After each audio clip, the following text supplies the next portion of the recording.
Right then, what are we talking about in today's video? I think the first thing we need to talk about is bloody hay fever.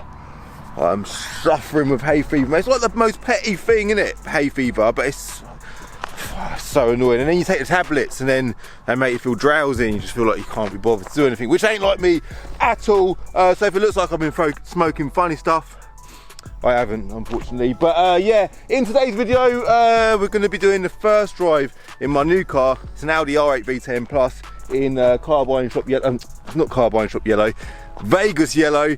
And in this video, we're going to be talking about the spec levels in this car. So we're going to do the usual thing, go through HPI, show you all the spec on this car because the spec is phenomenal. And we're going to go for a little drive in it. And during that drive, I want to tell you about a problem that I've got with this car. Let's get on it.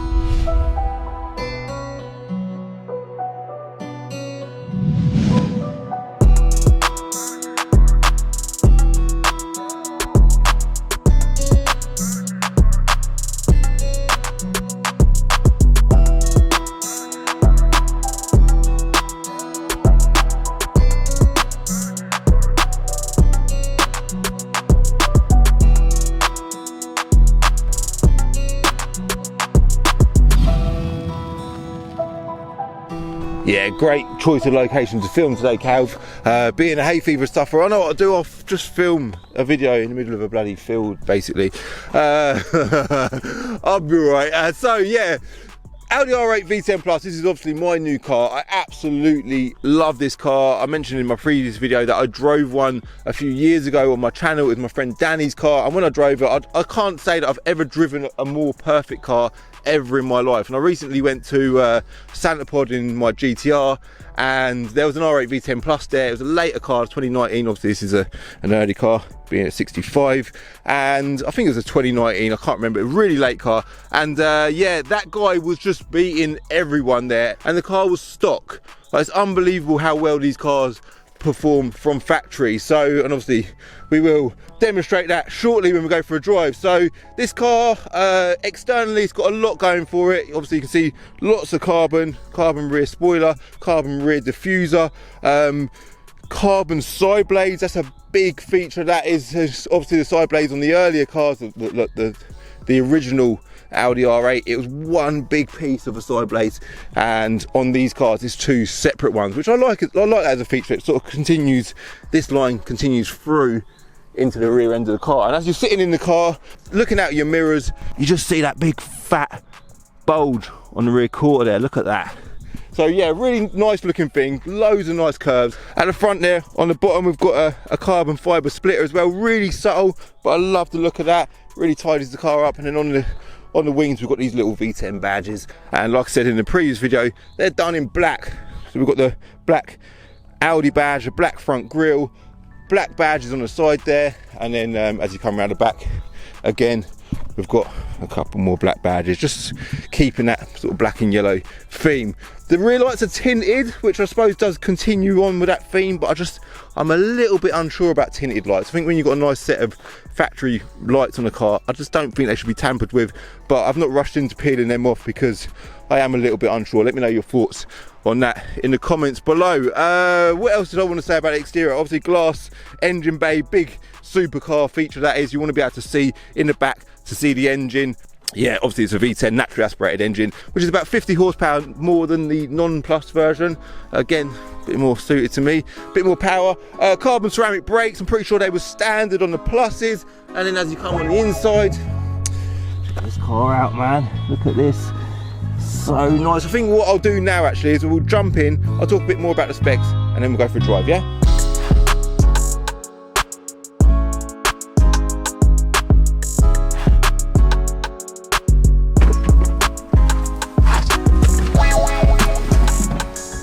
What a lovely looking car this is, isn't it? So let me just start it up, listen to the sound. Sounds so good. I think one of the pluses with having one of the pluses with having a naturally aspirated engine is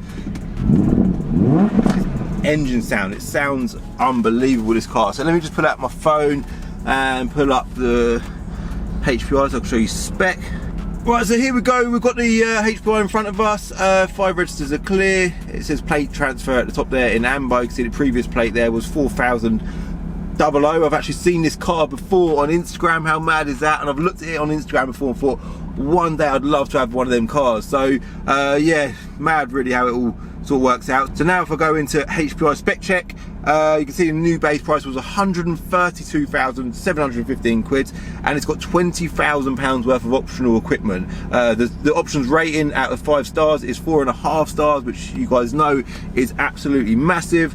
So the total cost was 152 grand, including VAT when it was new. All right. Optional equipment include LED headlights with laser light and high beam assist, £3,000 for that option. 3 grand. Gloss carbon engine bay trim, 2,950 quid. Extended fine nappa leather with package for sports seats, so it's got the sports seats in it, £2,750. Alcantara headlining with stitch diamond design. That is one of my favourite features on this car. I love an Alcantara headlining. To see one with the diamond stitching in the roof, which sort of matches the seats, I think that's a massive feature, that is. So yeah, love that.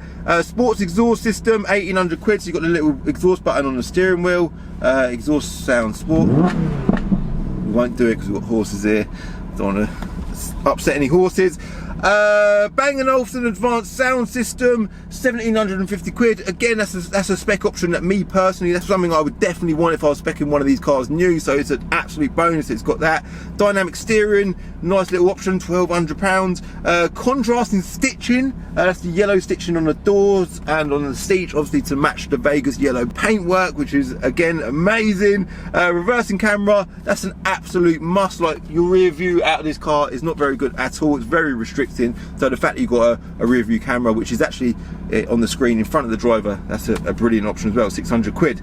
Pneumatic seat backrest and side bolster adjustment, that's just the usual stuff on the side of the seat there.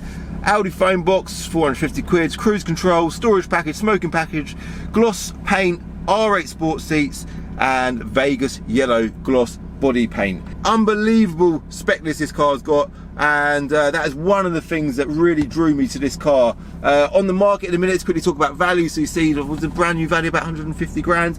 At the minute, I think the cheapest one on Auto Trader is about 82, 83 grand. It's done slightly less mileage than this. I think this one's done 33,000 miles. But the spec on this is like pretty much nothing else available on the used car market at the minute. So, but that gives you a sort of rough idea what it's worth today, all right? So let's now hit the road. Some of you will already have guessed what the problem is with this car.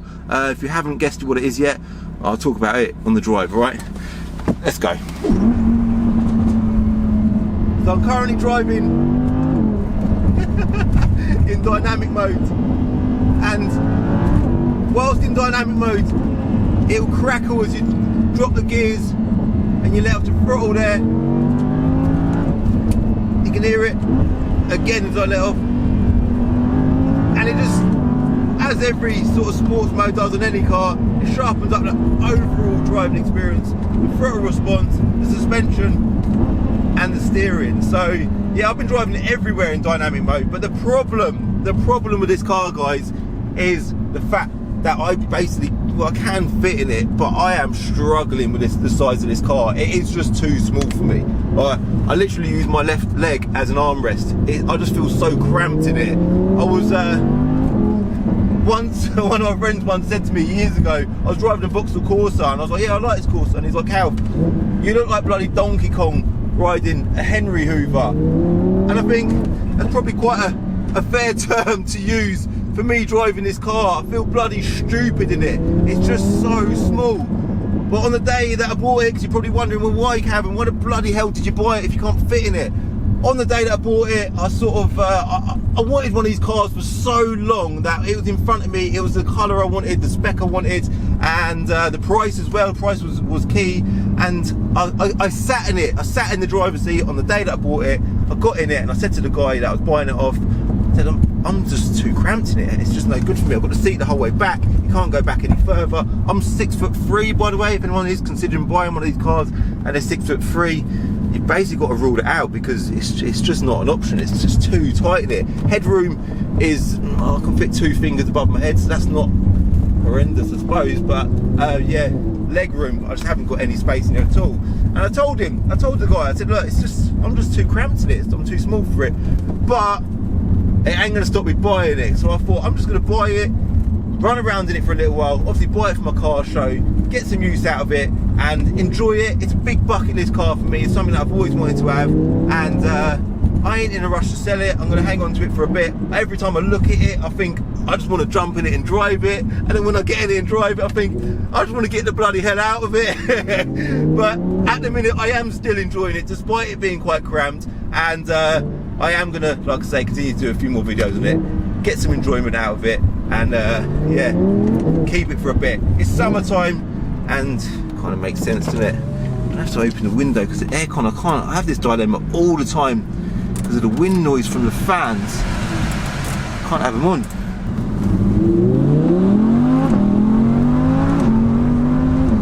As you can see, the way it drives, it's just addictive. The noise of it, the bloody noise, that 5.2 litre naturally aspirated V10, the way that it just flicks through the gears, like the speed of the gear change, the whole combination, the whole package of this car is just perfect. And then I look at the values of them, because some people will really think, well, Cav, what the hell have you bought an 80-odd grand car for and you don't even want it, basically? Yeah, that does seem bonkers, but your money is so safe in these cars that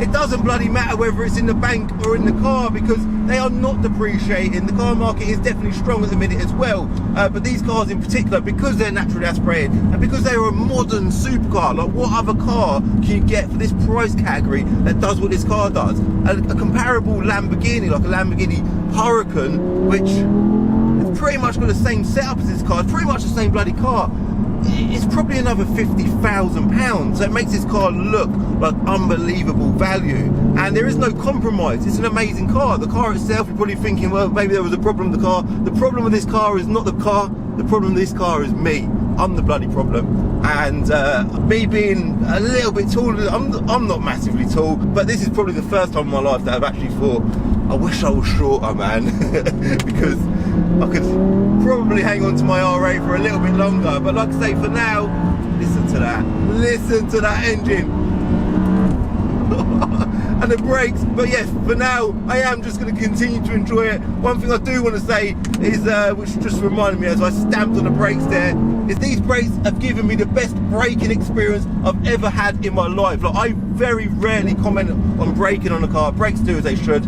You get the odd set of brakes that ain't too great. E46 M3s are springing to mind. The stock brakes on them are absolutely terrible. But the brakes on this car, I've never experienced stopping power like it. Smooth, they don't fade out, and they're bang on point, nice and sharp, amazing. So yeah, this is my new Audi R8, guys. Like I say, I am not in a rush to sell it, unless something amazing comes my way and pushes me out of it, but we'll see. But yeah, for now, first drive video. I am going to do a separate video talking about draggy times as well, because I'm curious obviously to see how quickly we can get it from 20 to 70 miles an hour and see how quick it is in comparison to all the other cars on my draggy leaderboard, because I think this is going to be somewhere near the top. I don't know, but it is lightning fast. And going back to that day that I was on the drag strip there with that fella with his Audi R8, that car was just, it was just beating so many cars. They're just, yeah, phenomenal things in stock form. So I'm done. I'm filming this video at the point that my car show hasn't yet gone live, which is strange for me. So by the time this video goes live, you lot would have already been there and enjoyed it. I hope it was a good day. I'm guessing it was. But yeah, I'm going to leave it as that. One more thing I do want to say, which is really strange about these cars, is it doesn't actually have a center infotainment system. All of the radio, the sat nav, everything is controlled on the instrument cluster in front of the driver, which is quite strange. It takes a bit of getting used to. You've got the toggle down there to control it all, but I just wanted to throw that out there. Keeps it all minimal inside. And again, going back to what I said earlier about it being modern, that whole dash in front of you is just such a modern feature in this car. So yeah, absolutely rate this car. Let's drop it a bit, drop it a gear, give it some of that, and say goodbye. Thank you very much for watching, guys. I hope you like this video. I hope you like the R8. I hope you're not too disappointed that I can't fit in it.